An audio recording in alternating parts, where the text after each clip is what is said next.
We are lighting the candle, a world that works. I'm Bill Correll, and I have with me one of my besties who's become really a good friend over the last sort of 2 years. And I think I mentioned in the last recording that we did a couple of weeks ago that we're going to be changing up the format a little bit.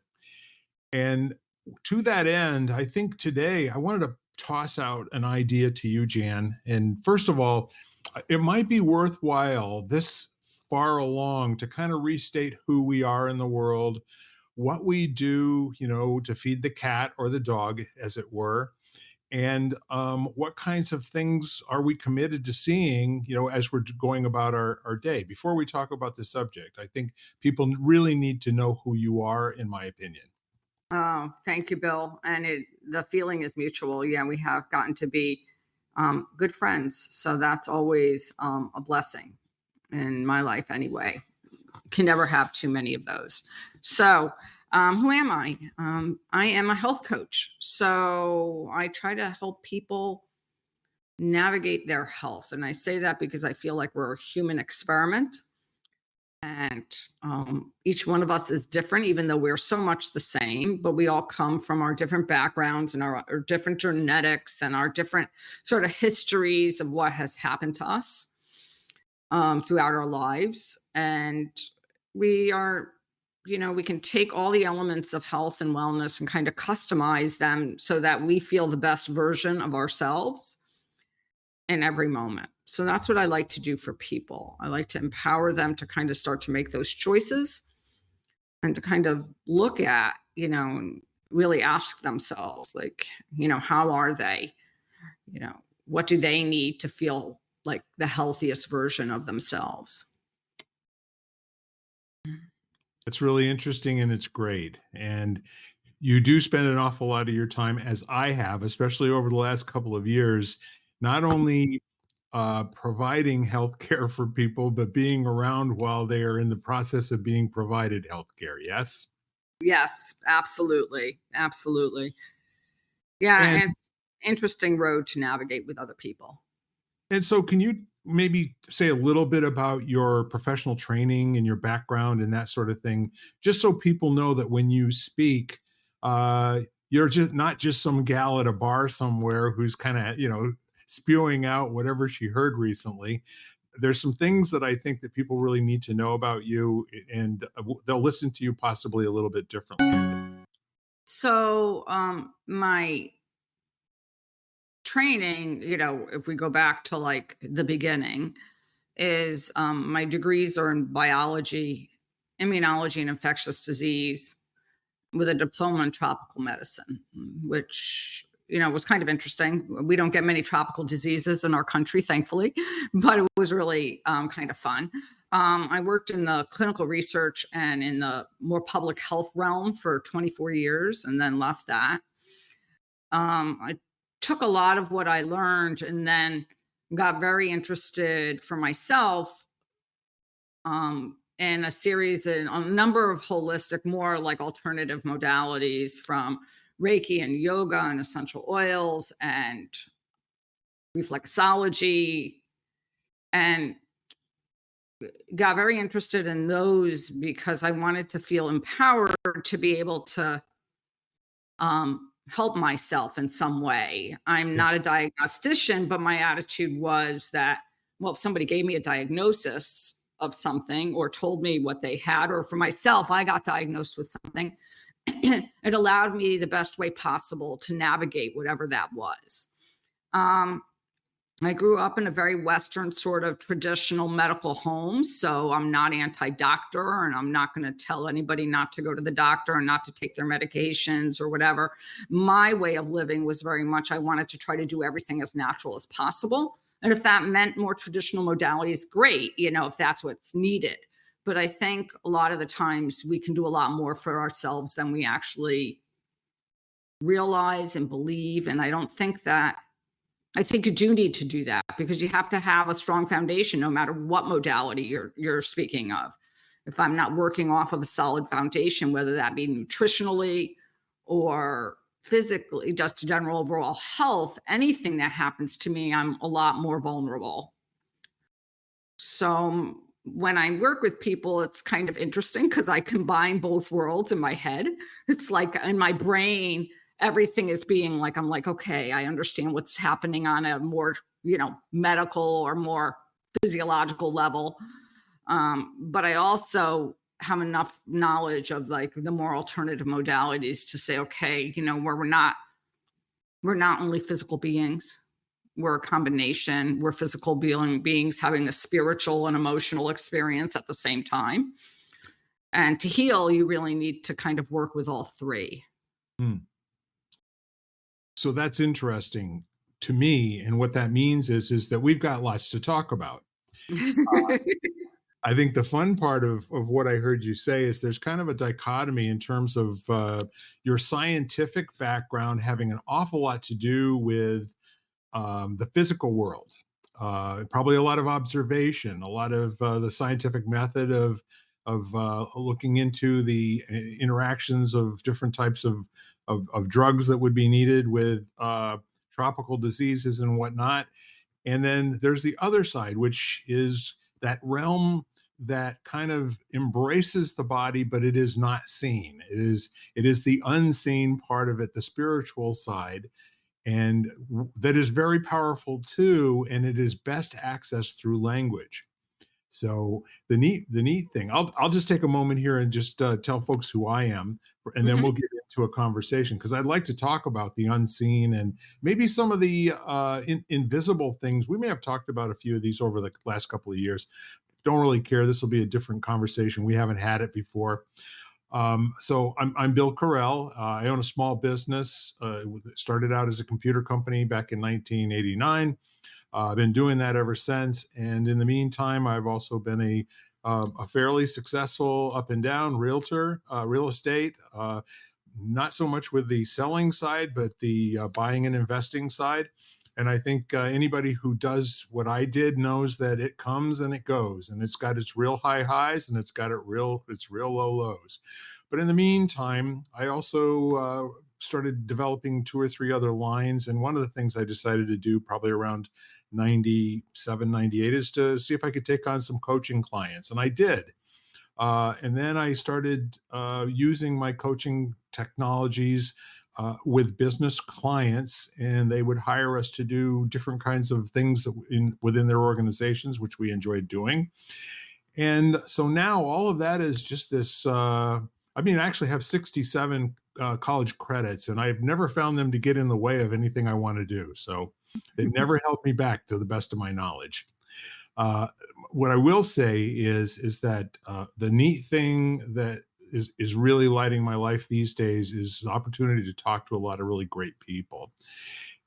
And I also think that if you are on LinkedIn at all and you follow Jan Jeremias, you're going to find out that not only is she incredibly knowledgeable about her multiple crafts, and I don't even know, what would you call your level of training with regard to for doing yoga? um, Gosh, I would probably say, through the years, we go by hours of training, like, so I would say probably cumulatively, even though it might not listed because I'm not technically, I probably have about 500 hours of training through the years. Yeah. Um, I've been teaching for 24 or so years. Um, Interestingly, never really thought of myself as doing this like in a business sense or in a career type sense. I Yeah. did my original yoga teacher training because I was interested for myself. I graduated and all of a sudden I was like, people were asking me to teach and I was working full time at the time.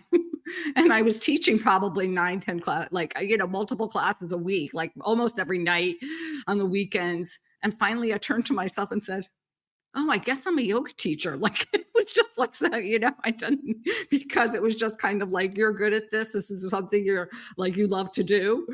And it was just kind of funny when it happened because it really was like, oh, like, I guess I'm supposed to do this. And it's funny. I can so identify with that from my own perspective. Half a dozen things that I used to just love as hobbies As a matter of fact, the first rental property that I bought was more or less to try to figure out to solve a tax problem that I was having back in the early 1990s. And then once I did that, it was like holy mackerel. And I did that with coins, and I did it with collections and guitars and all the rest of it, and started getting into the retail business there on eBay and whatnot. But the point is that I found, and maybe you did too, that when you have a hobby that you really enjoy, all of a sudden it turns into a way to make a living as well.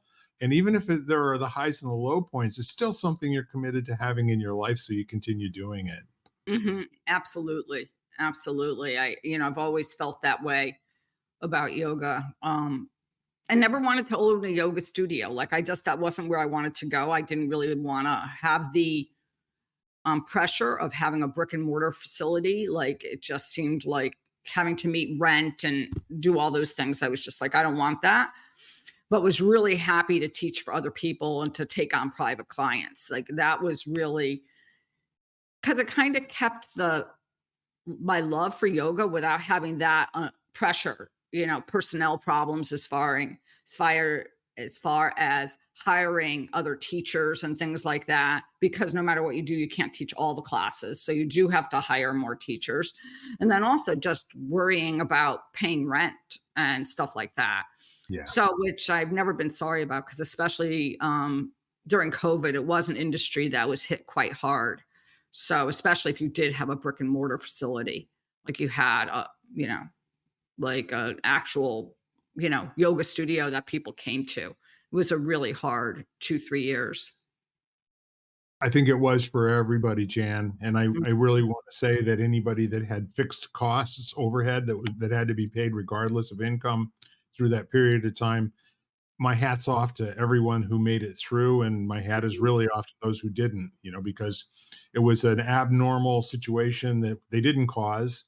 And so in your situation and in my situation, fortunately, we were able to talk to people and keep things going at some level, right? Absolutely. Absolutely. And then also help a lot of people in the process, which was a true gift. It's like, especially, as I think as things evolved, especially in the beginning and even afterwards, the isolation and a lot of the things that we talk about, the loneliness and all those other things, which were so challenging for people and still are. It was a really big gift to be able to support people in some way to help them through and to alleviate have them a way to work through their fears Yeah. and the unknown. Yeah. So that's really cool. So here we are now, ladies and gentlemen. You know a little bit more about the two of us, but for example, if we were making a trip into Central Park, we barely have gotten to the point where you can see the gate. Okay. What's really fun about both of us is that we have, a lot of experience that pretty much comes out while we're talking. And since we're changing our format a little bit from having a panel of 3 or 4 people on per week, we're going to do a lot more with having guests and that sort of thing. And I'm committed that we continue to have conversations that are based in, around, and generate empowerment. Uh, I think there's a lot of places that you can go to have your time stolen. You can go on Facebook and you can play games to your heart's content, and there's nothing wrong with that. But what we're real interested in doing is allowing people a fresh view of what their life is and who they are, and maybe there's something somewhere along the way that they can pick up from our chat that they take home with them, and now all of a sudden it makes a difference in a tight spot. So Bill, can I just add one thing? absolutely. Uh, I think that one of the things I'm hoping with these conversations is we spoke about loneliness a little bit, I spoke about it a little bit, but in addition, I think as we go through the world and things happen to us, what we can feel at certain points in our life is, am I the only one in the world who's gone through this and who feels like this? Yes. I it's almost, and I think we question it because we get a lot of messages from the outside world, like, we should get over things faster than, by a certain time. We shouldn't be influenced by something. And then what ends up happening is we feel like abnormal in some way. Like, is there something wrong with me? The fact that, we've spoken a lot over the past few months about grief. I'm not over this person passing anymore yet, and it's been 5 months or a year. You know, am I crazy kind of feeling? And I think that what I love is the fact that I want people to realize that there are other people out there in the world that have gone through it, that understand that maybe they didn't go through your exact situation, but hopefully they can relate to it in some way, having gone through their life experience, and to realize they're not alone in the way they feel is Sure. really, really important to me. No, I get that, and that what you're describing, I'm hearing as having a shall we say, an advanced degree in empathy. Not necessarily that you understand completely or can articulate what the other person is going through. Sometimes you don't at all. However, being able to, and one of your favorite things to say that I love is, and it's all language, and it's powerful to take the language and make it mean something in each of our lives. But the notion of holding space for someone, there's a generosity, I think, that's implied in that, that basically says you're committing yourself to whatever it is to be in service to a human being, to allow them to have cared for boundaries in terms of their safety in a particular set of environmental conditions, and that you'll be a steward and you'll be a faithful companion and a handholder and or cheerleader and or anything else called for in those moments, or just be willing to sit back and wait patiently and watch. Absolutely. And I think that one of the things that you talked about is, even if you have nothing but offering someone your presence it's not an easy place to be. I mean, I think as human beings, I think the majority of human beings we have this feeling of wanting, we want, it's very hard for us to watch someone else in pain or something else in pain. It could be, an animal. It doesn't have to be a person. And our tendency is to want to fix things and to make it better. And Right. sometimes that's really not our job. Our job is just to hold space for that person because I've been in different experiences in my life. I didn't want anybody to fix what was wrong. I wanted people to listen. Nothing else. I wanted people to listen. Just listen to me. I don't need you to fix what's wrong. I can fix what's wrong. I just need a way to, I just want you to listen. Yeah, I'm laughing because what that brings to mind is this couple questions that I've learned over the last 10 or 12 years. It's like when my wife starts complaining about something, which she doesn't do very often, thank God. But when she does, she gets my attention. And then I've gotten smart enough to realize that I need to ask her, honey, is this something you want me to do something about, or do you just want me to hear you? Right, exactly. Exactly. Um, and to honor people where, as much as we want to help people, and, this is very hard for me. And I think in what I do is because sometimes I realize that people make choices, which do I think they're wise choices? No. But it's very hard to sit back and let them do it anyway because it's not my life. Yeah. And so, whether that be a family member or a client, sometimes it's very hard to sit back and know people are not making the choices that are the best for themselves. But it's not my job to judge, and it's not my job to sit there and make that decision for them. Yeah, I'm kind of hearing, that part of this holding space thing is to taking a stand for that person and taking a stand for their eventual positive outcome. In many cases, giving, the full ride of them figuring it out for themselves and just being close at hand if they need to touch somebody and make sure there's some reality around.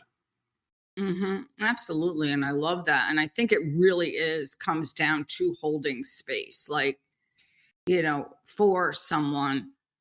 um, in whatever choices they make, or whatever they decide. Eh, Yeah. So to say a little bit more about that, whatever you're hearing, if you're giving yourself up in the process, it's not that. You're actually giving what you have earned as extra, the excess that you have to give back to relationship, the excess that you have to give back to the world. And sometimes you don't have it when the situation starts and you need to go get it somewhere and you have to come up with it very quickly. But this is where your training in advance, does a lot for you, where you make a decision early on. Is this something that you can do something about, or is this something where you just need to be there and be the real person, and that doesn't necessarily have to do anything more than that? No, yeah, I mean, there are particular situations where you might be called upon. I mean, to I want to say it's almost like an in between space. Like, for example, and I'll use this because I just experienced it last week. So I'm spending time with my mother. And since I was around, I went to two doctor's appointments with her. Yep. And if I was lived close by to her, I would do that more often. But these are, is just being another set of ears in a situation which can be stressful, which can be, daunting, and just asking the right questions. If the person neglects to ask the right questions, not taking over in any way, but just saying, and if you go, and I've been asked by people to go with them in that situations, whether they're family members or clients or other scenarios. But I do think it's really crucial, I think, to have some sort of health advocate, I want to say, that is there on your behalf, Yeah. with your best interest at heart, not making the decisions, but at least another set of ears. So if you go home and it's something you have to talk about, they have all the information that they need to make that decision, Yeah. whatever the decision is. So I think it's sometimes like that kind of in between role. If you're not really making the decision, but you are a set of ears, you're not just sitting there being quiet necessarily. Because I think that people look at holding space as, as being quiet. Like I'm not supposed to say a word. Well, no, I think it is 100% active. You're coming with all of everything you got. And I was just watching a YouTube video before we came on here. It was fascinating to me. And what happened, it started out, it looked like one of the typical videos at a university where somebody put up something that was intended to get a rise out of the folks that were, in the building in front of it. And it turned out to be something quite different entirely. And basically, there was a sign, and I'm going to go into an area here that we're not going to really talk about in terms of true, false, or anything else, but just to give you an idea of what this person did to demonstrate to me about holding space for somebody he'd never met before. And so he put up a sign that faced the building, and it was a sociology building at a university, and the sign said there are two genders. And then there was another sign about 8 feet away or 10 feet away that said there are many genders. And then on the ground, he had taped lines in between, like a continuum of from two genders to many genders. And he was first flipped off by the people on the top floor who said those are I mean, that's just nonsense what you're doing, and you're trying to plug people in and activate and trigger and all that kind of stuff. And he said, we'll come down here and talk. So they came down. There was about 8 or 9 of them, and they surrounded him. And as he's standing there, and he said, "Would you be willing to put yourself on one of these lines in terms of what you personally believe?" And of course, they wanted to engage him and try to change his mind or win him over to a philosophy or something, which is cool. That's what you do on campus, right? And so they would say, well, here's the problem. You're stating that there's two genders, not like it's a question or anything. And he said, would it work for you if I made it into a question? And they said, yes. And I said, I will do that. And so then the next thing was, well, it also doesn't take into consideration, the person who's looking at this and who they are, and have you provided for a safe person here that can provide comfort, if they're going through stress or any of that sort of thing. And he said, would that work better for you? And they said yes. And he said, I will do that. And so everything that they said along the way, he didn't engage them, to try to, factually discuss the this or the that. All he did was take care of them. And every concern that they brought up, they said, yes, I'd like you to do that. And he said, that's perfectly fine. I will do that. And then finally, after about 8 or 9 of these things back and forth, he said, I have a question. Do you think my agreeing to all of this would be enough? Mm, And then he kept his mouth closed. That was a remarkable demonstration of a lot of intentional self-control, and done in a very scientific process where he was more or less going to be the questionnaire, and he would react, in such a way. He didn't give people back what they were giving him. He never flipped anybody off. He just said, come talk. And I didn't get to finish it. I can't wait to see the rest of it afterwards. But my point is that I think that that's a really, really powerful way to engage people in a subject that is emotionally charged for everyone involved, to get to the point where it's no longer a train wreck. And mm. you have to create that in language. You have to create that space in language and conversation. And it's a mutual construct, and you have to get people into a trust relationship where they actually believe that it's going to be okay for them. It's such a powerful story, and it reminds me of a podcast I listened to. It was a recording of Krista Tippett from onbeing.org, who was interviewed or did a lecture. I don't know if she was interviewed, kind of interviewed, but did a lecture at Google. Yeah. And it was called The Art of Generous Listening. And it was really amazing, where, you know, that whole idea of active listening, of, allowing people to have opinions, and, and to create that space for people, Yeah. around a topic which they might not necessarily agree with other people, and to be able to allow people to be, to think the way they think and, feel, without, in a place that's almost non-judgmental, this feeling of like, okay, you have every right to feel the way you feel. Yeah. Yeah, and the neat part of that is there's another term that goes along with that. It's called granting being, okay? That who you are right now and who you believe yourself to be is perfectly fine exactly the way that you are.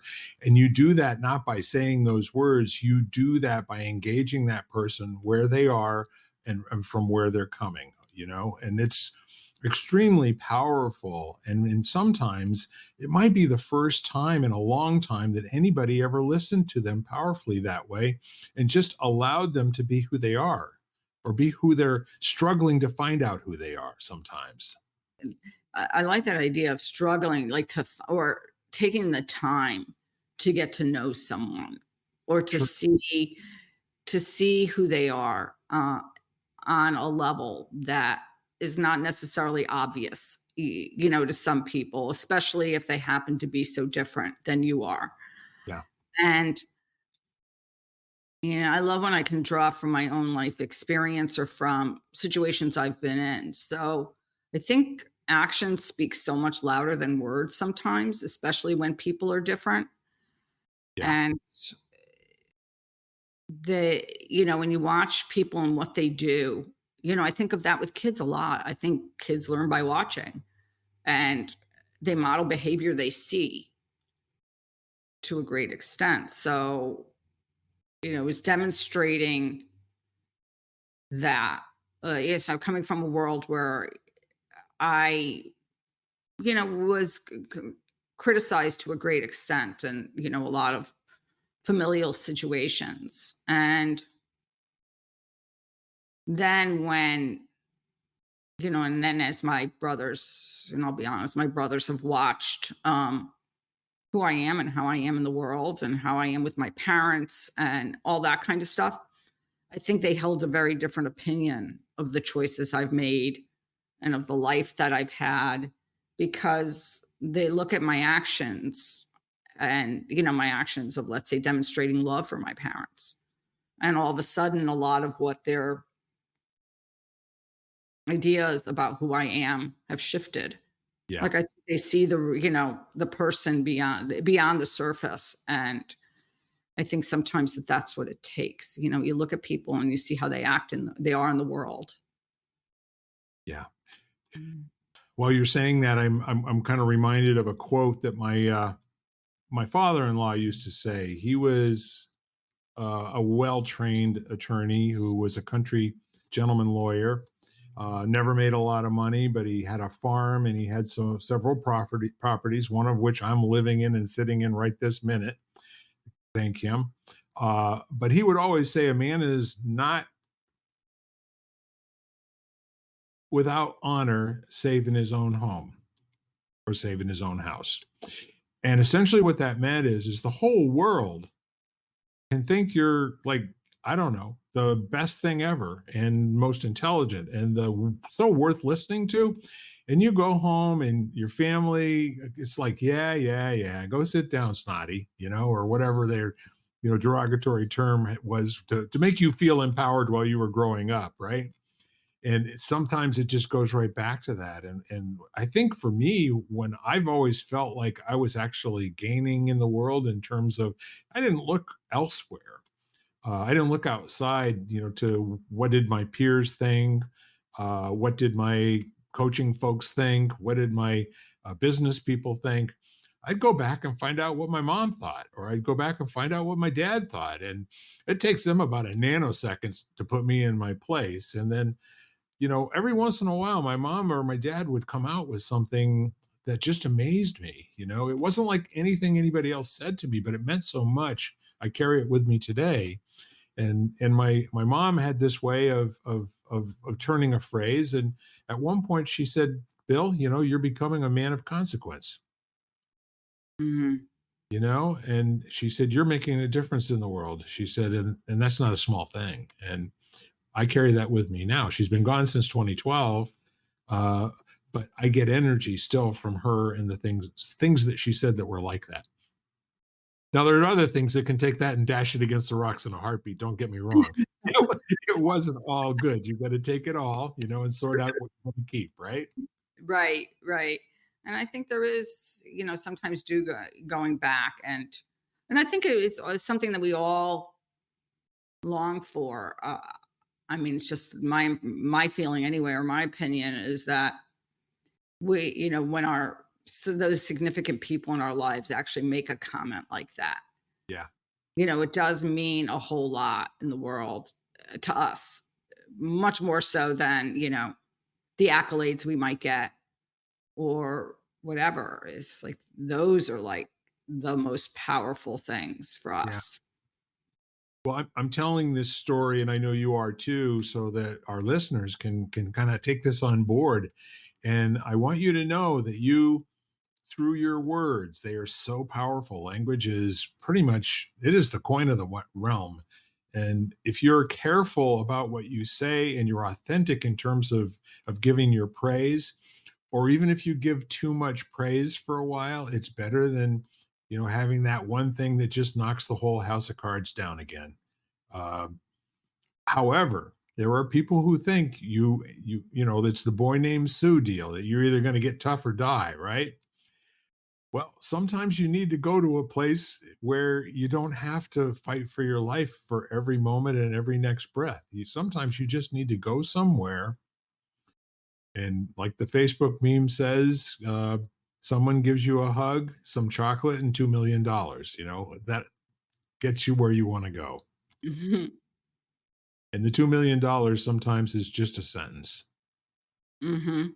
No, absolutely. I have this conversation with a lot of people.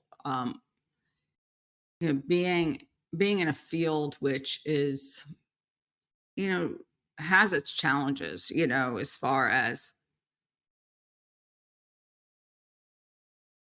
uh is people have to be in the place where they're willing to look for something that might be on a deeper level and isn't something, I work with people every day who've decided that they want to look for the deeper causes of why they feel the way they feel, whether that be physically or emotionally, you know, and look beyond the surface. And that takes time sometimes. So it requires patience and the ability to say, okay, like I look at the things that I've done or the people I know, and it's kind of like, okay, well, that didn't work for me. Right. And saying, okay, well, now I have to move on and get to something else and figure out another way and see whether that works better. Yeah. And you have to be willing to be really patient and to say that things aren't going to change in a day or in 5 minutes necessarily or an hour. It might take a little bit of a lot of patience and some investigation and some kind of discerning and reflecting to actually get to whatever is, when I use the word bothering you, because it is bothering you in quotes, because it's kind of like with the weather that kind of fits in with all the kind of different aspects that can be out of line or off at the moment. I love it because, it's kind of funny. When I was growing up, my mom always said, "Well, what's the matter?" Like, to me, that was equivalent to "What's wrong?" However, as I got older and I started to learn that that is a legal term, like, what's the issue we're discussing at the moment? What is the matter, right? We've got the matter of Jan versus Bill, and and whether or not there's enough dog food, or something like that. But the point is that most of our life as we're being raised is coming from a background conversation. Is there's something wrong around here? Move ring.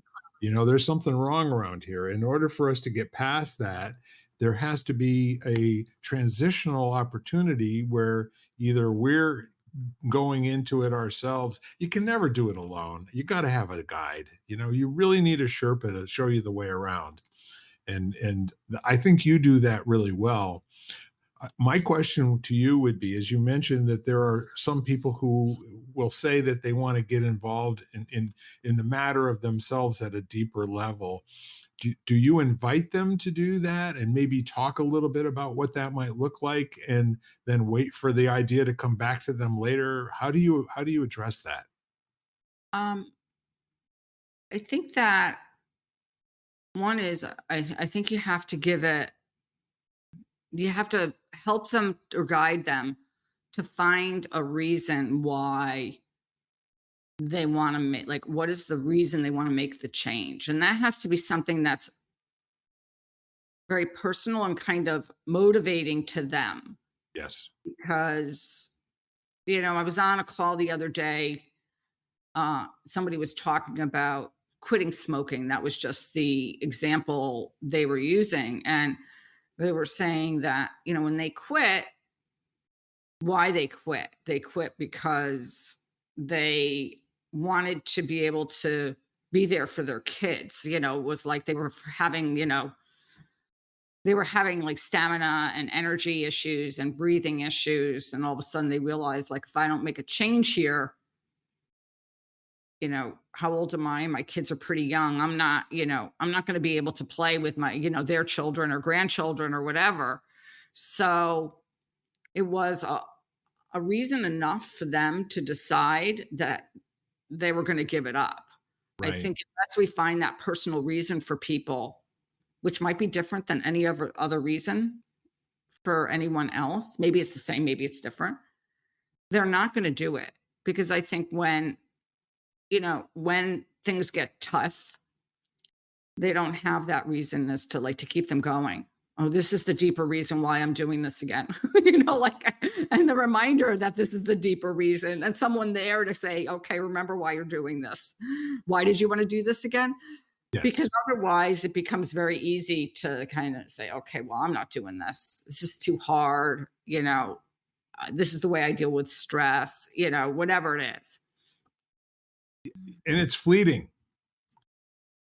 You know, the as being related to whatever it is. I know that there are some groups that call it your why, or they call it your big picture, or they call it your vision, or whatever, and you get to a time, and it's almost like being in love with someone. There's a euphoric stage when you're not quite sure if you're in love or if you've got gas, or something along those lines. And as time goes on, you start to make sure that there's a big distinction between how you feel and the decision that you make about the situation. And that decision is constantly being tested.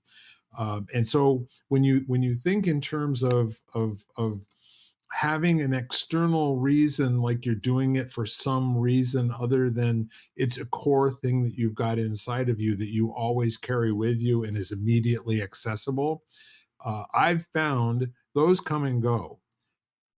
However, there are certain things that you and I have going on inside of us that if we never said anything out loud, they would still be there a year from now Mm. or 5 years from now. So the neat thing is that as people start to talk about, I mean, it comes with emotion and tears and joy and all the rest of that kind of stuff. However, right afterwards, there's kind of a not that, it's not quite that, and it's not lasting and satisfying enough that that language has to be upgraded, and it has to be renewed, and it has to be re-experienced in the body, and then when that happens, man, you're good to go for a while. Yeah, and then, and I do think it is so true, because I think that at points sometimes it's not enough, like whatever that reason is for you, and you have to look deeper and find a deeper reason, or something in life happens that, since I don't think anything's by accident, so something in life happens that causes you to look deep, because the universe has a funny way of doing that. It's like, oh, okay, you're not seeing this. I'm going to give you something so that you do see it. Yes. Postcards from the edge or otherwise, right? Exactly, exactly. And sometimes those signs, or whatever you want to call them, Yeah. are big, and sometimes they're a phrase or a quote or you know, a message or something, and I say a message, and the fact that, I always say I've gotten some really interesting inspirations in Trader Joe's in the card section. Like sometimes they're that easy, and you'll sit there and you're like, oh, now I get it, for whatever reason. And it's really funny, but it happens. Well, yeah, and never look down your nose at a cliche or a Chinese fortune, okay? Right, exactly, exactly.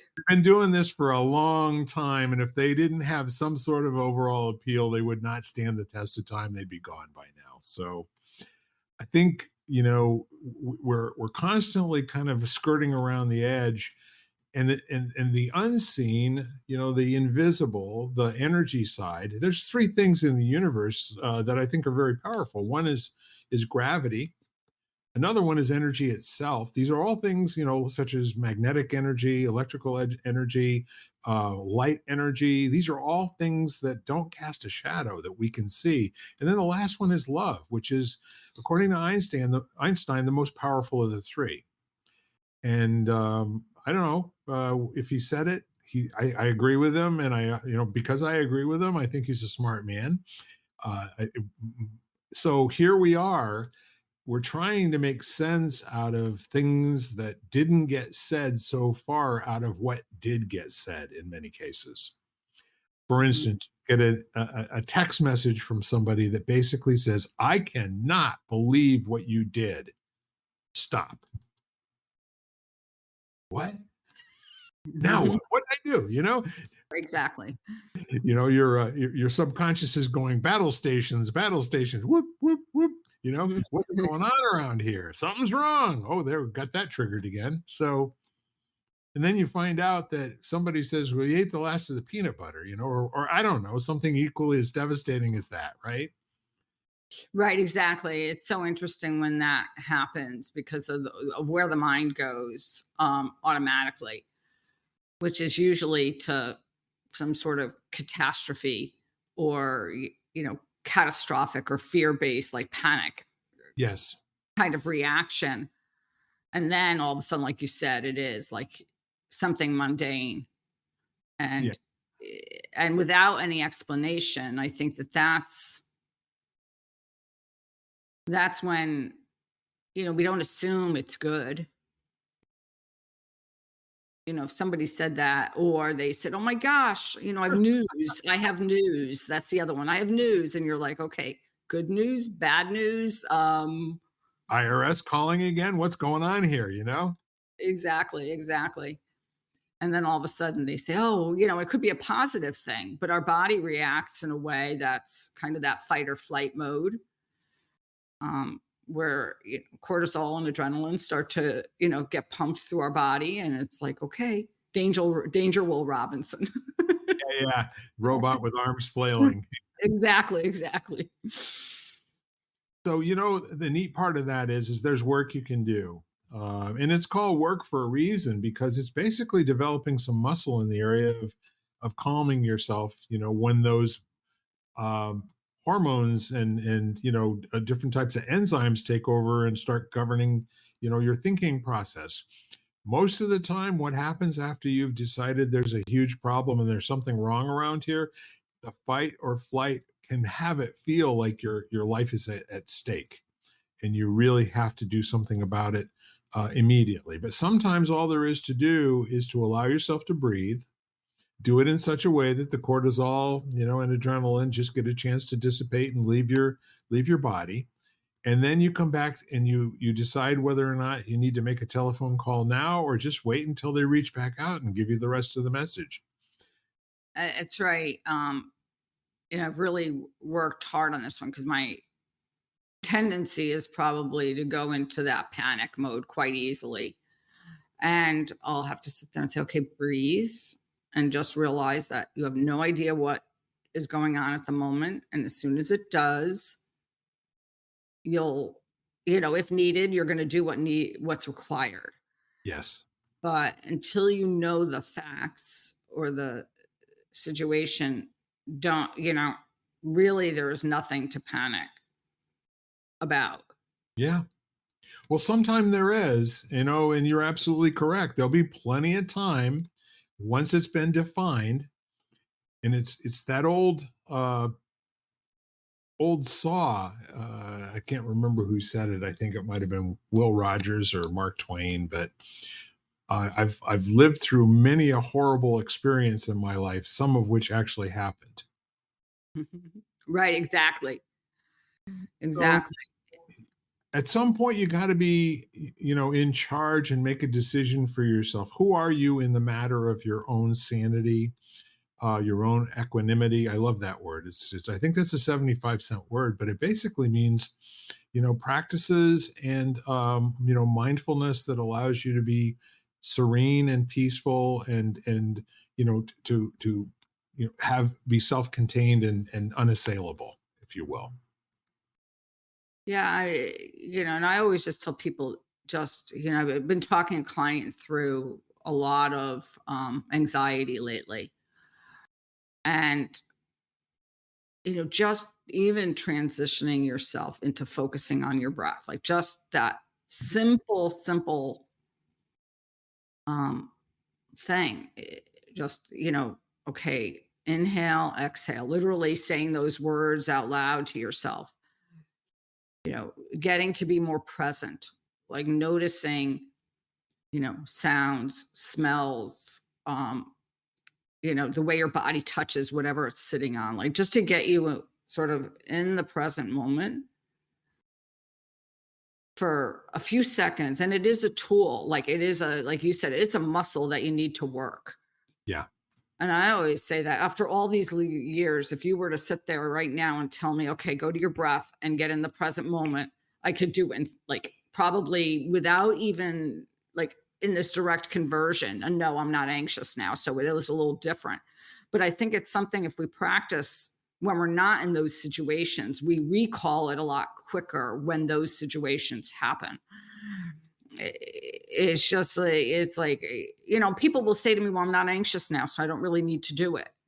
And I'm like, because you you have to get that baseline of being able to call upon it really in an instant's notice. Yeah, it's training wheels sort of thing, where the muscle is not there. Just know that. And it's worth having because all you have to do is think about the really nasty 7,000 thoughts you had in the last 4 days. It's not necessary. Don't give your life over to something that never happened, you know?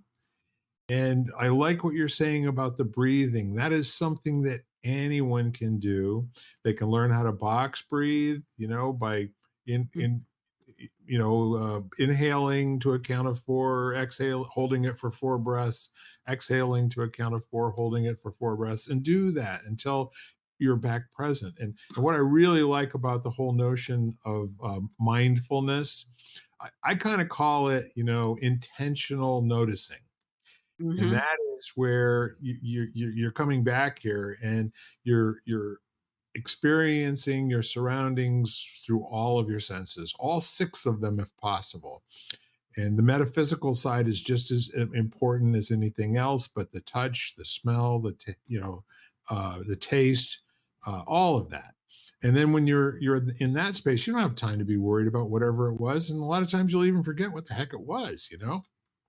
And if you didn't forget what it was, it just seems to what I when we talk about holding space, it actually is a way to hold space for ourselves Yep. when we do that. And so I think if anything, what it does is just create a little bit of space around it so that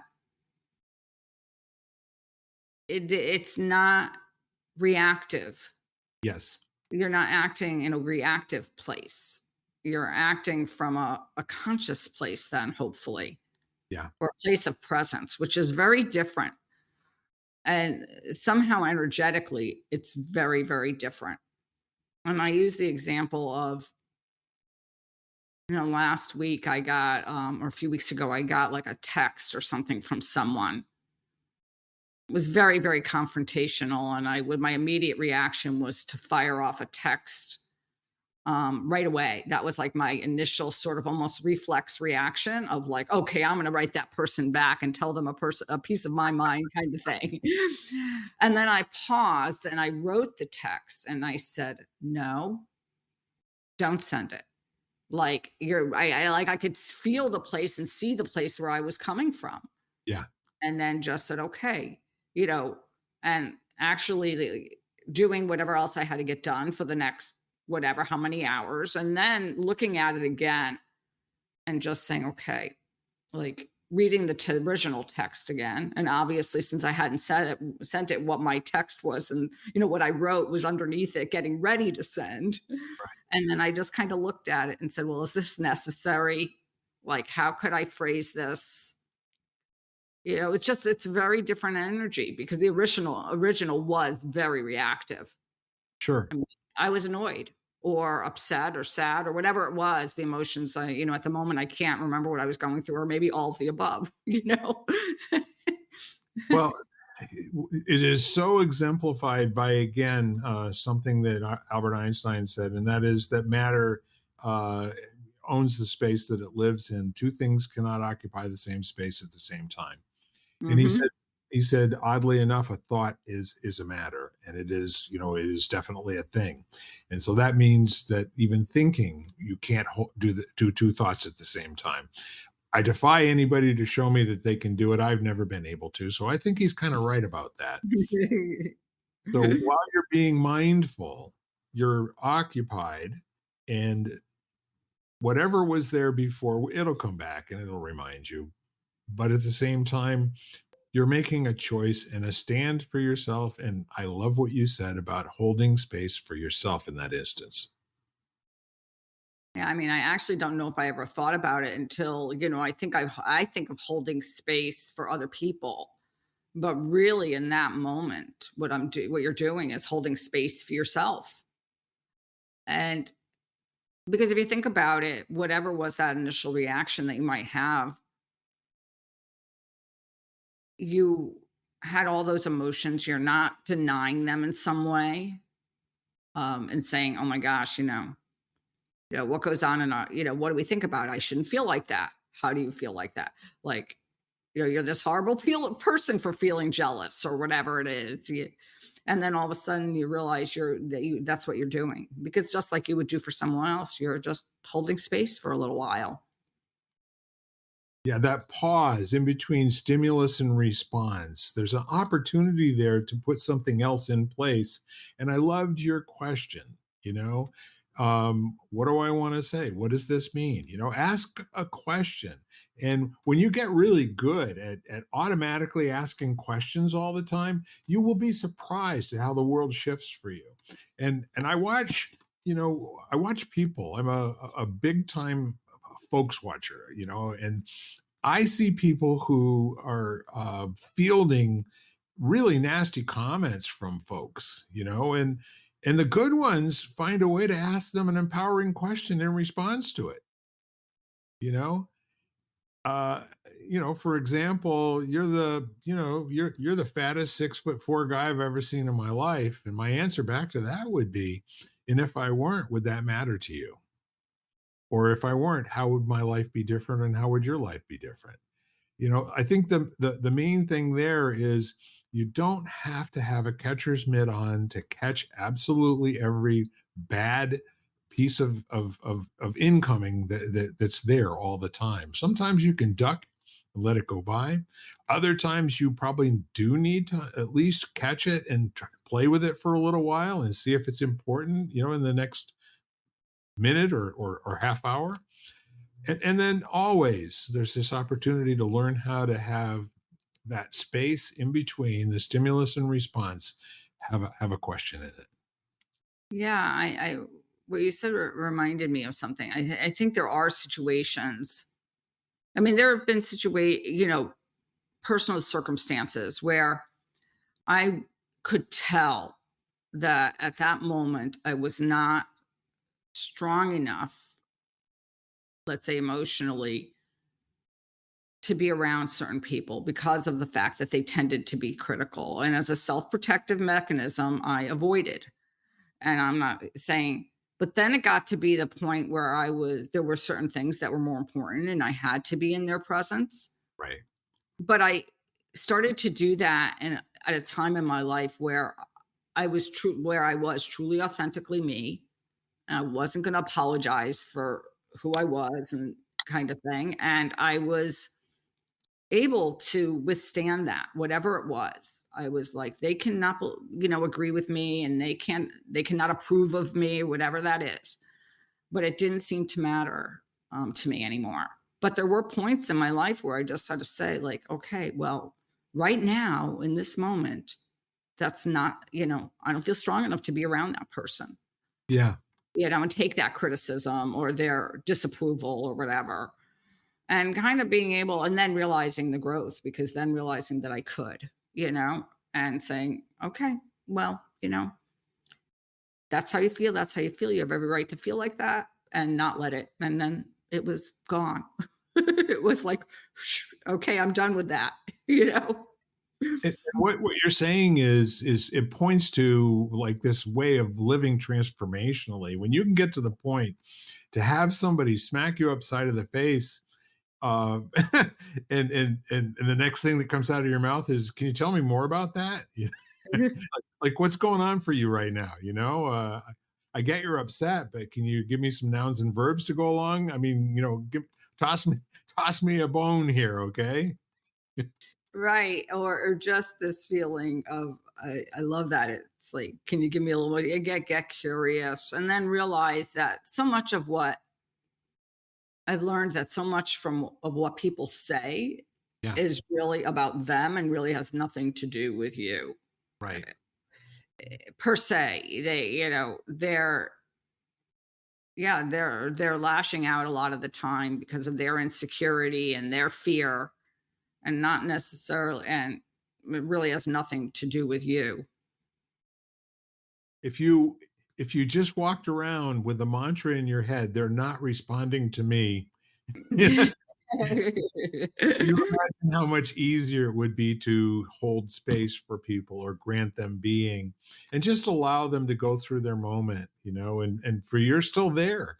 You strapped yourself to the mast. And the bad weather comes and you're still there. Right. It reminds me of, like somebody, I was on a meeting other day and somebody used this analogy, used this comparison. And I had this image in my mind of my friends, like at the time, like 4-year-old having a tantrum Right. and wanting to just wanting to have a tantrum. Yep. And it's like, okay, you can have your tantrum. It really has nothing to do about me. And then, when you're done, and kids do that, like kids are really good. Like they get all that energy spent up, they cry, they stamp, and then they go out and they play, like nothing has happened. That happens with 75 and 80-year-olds too. It does. It does. Exactly what you just said. Sometimes, right? And I really want to make sure that I'm cleaning up any misconceptions here. I am not saying you have to stand in there and take abuse from anybody. However, there's a lot of truth to there is no abuse if you don't experience it. So what we're really saying here is check in and with yourself and check in with the situation and just kind of like hang around and get more information if it's somebody you care about. There are people, as you said earlier, you just can't, you can't spend the time being around them because those are minutes of your life you'll never get back. Right. And I'm not like that with many. I don't know that, but at points in my life I was really like right now I can't be around that person. Right. And I think that it's vital that we start to, like you said, ask those questions and not a critical way. It's in a very curious way. My new coin phrase is if something happens and my initial reaction is one of negativity, like I'm on a meeting and I feel really insecure for whatever reason. And I'll sit there and I'll say to myself, okay, what's this really about? Like, what's really happening here? And realize, like, kind of sit with it and say, like, what is it bringing up for me? Like, what happened to my life that this mirrors that exact circumstance, Yeah. Yeah. and start to look at, why I'm reacting in a particular way, and not in a critical way, but almost really out of curiosity. Like, this is really interesting. This person makes me feel uncomfortable, or this situation makes me feel uncomfortable. Why do I feel uncomfortable? What happened? Like I said, what happened to me that specific circumstance all of a sudden is bringing up something for me. It's interesting also, Jan, because sometimes you're thrown to believe it's got something to do with the other person, but it was there before they came into your, you know, your sphere of influence. And quite frankly, depending on what you do for a living and depending on what your commitment to the world is, sometimes you want to take that away and you want to do a little bit of self work, and say, as you said, what's going on with me? And you can't always do that in the middle of the moment. However, you get to a point sooner or later where if you stood in there, you like, I think of dishwashers and people who carry hot food, at restaurants all the time. After a while, they have no feeling in their fingers, which is a great thing. So they can bring the hot food to your table. It's the same thing in our lives too. We've got so many other receptors to be sensitive after the fact. If we don't respond, to hot food by dropping it every single time, maybe we learn something. I don't know. Maybe we do. Maybe we do. And so you said one thing, and I'm trying to recall what it triggered in me, but it really comes down to wanting, really, one is wanting, what's my reason for doing that? Let's say, is I want to be in situations and not feel that way. That's my motivator. You know, I want to, that's what drives it. Yeah. Or, there is a greater reason for me. It's not because, yes, am I overly curious? And sometimes I know what it was. Sometimes I can't figure out what it is exactly. And then I go to like, okay, where is it in my body? How does it feel? And I just start to kind of what I want to say is almost spend time in the energy of it and not label it so much. I mean, I'm a scientist, so I want to put everything into categories and columns and all that kind of stuff. Okay. And do little check marks, like, okay, done, kind of thing. And sometimes it just, for whatever reason, in that moment, let's say, it escapes you why you feel so uncomfortable or why you're reacting in a particular way. Yeah. And I just have to sit there and say, okay, where do I feel this right now? Like, is it my heart? Or do I feel it in my lower back? Do I feel it in tension in my shoulders? Like, where do I feel it? Um, what is the sensation actually? I'll even tell people. I worked with a friend of mine for a long time who does a practice called Haukumi, which is it's sort of like a therapy, but very like physical sensation, colors and everything. Is it dense? Is it diffuse? And I remember sitting there and saying, like, I couldn't articulate what it was the exact way I was feeling and for what reason, but I could describe those things. And it gave me enough room to then get to the point where I could describe it. Because sometimes I think in the moment we kind of don't understand our reactions and even what we're feeling. Yeah. Yeah. To that end, if you stop and think about the best life, um, what if the best life is the one where you're not easily upset? What if the best one is, as I think the Dalai Lama, I've heard him say over and over again, that anger is the biggest failure that he can exhibit, because it means that it's taken the place of the love that he's putting into the world. I own that. I mean, that's who I am. I am so public with "I love you" all over Facebook and everybody that I know. And the reason that I am is because that's what I want to talk about. That's the conversation I want to be engaged in. I don't know if you do or not, and I'm perfectly cool if you don't. However, when I think about, the whole notion of holding space, there's something about giving over your power, the power, which is your ability to choose the next thing, your ability to feel great in any circumstance, your ability to witness things that are typically upsetting and not experience it that way. And that's where real power is where you can be effective in the face of things not working, or no agreement or argument, or even people just going against you. And when you're in a position to at least marshal your own skill in terms of who you are, how you respond to things, and the standard and the level of performance that you want to hold yourself to, the quiet man in a chaotic crowd is the one that's in charge, right? Absolutely. Whether it's a man or a woman, or whatever. Absolutely. Yeah. Well, anything to put a cherry on top? Um, no, I mean, I hope that some of what we shared is insightful and helpful to people.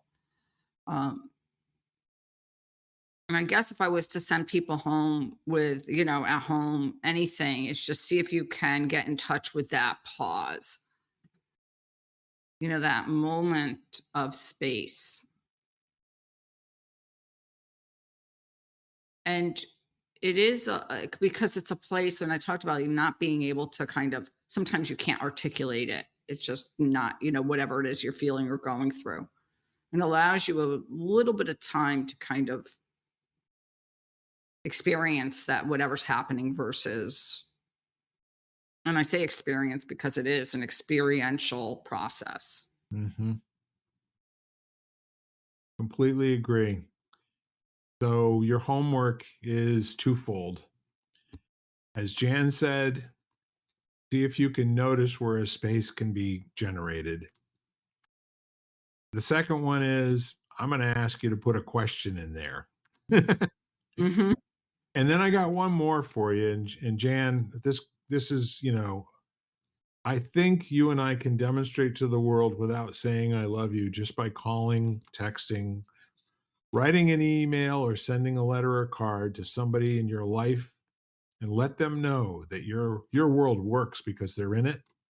And it makes a huge difference to you knowing that they're out there. And if they ever need anything, if they ever need someone to hold space for them, that you're willing to do that for as long and however it takes. Absolutely. So, with that said, ladies and gentlemen, I love you. I appreciate you listening to We Are Lighting the Candle, a World That Works. And I'm having a great time today, and I hope you are too. Bye for now. Bye-bye, everybody. You've been listening to Lighting the Candle, a World That Works, part of the Exvadio Podcast Network. You can catch every episode as well as the rest of the network at exvadio.com, the Apple Podcasts app, Google Podcasts, Spotify, iHeartRadio, Audible, Amazon Music, and wherever you find podcasts.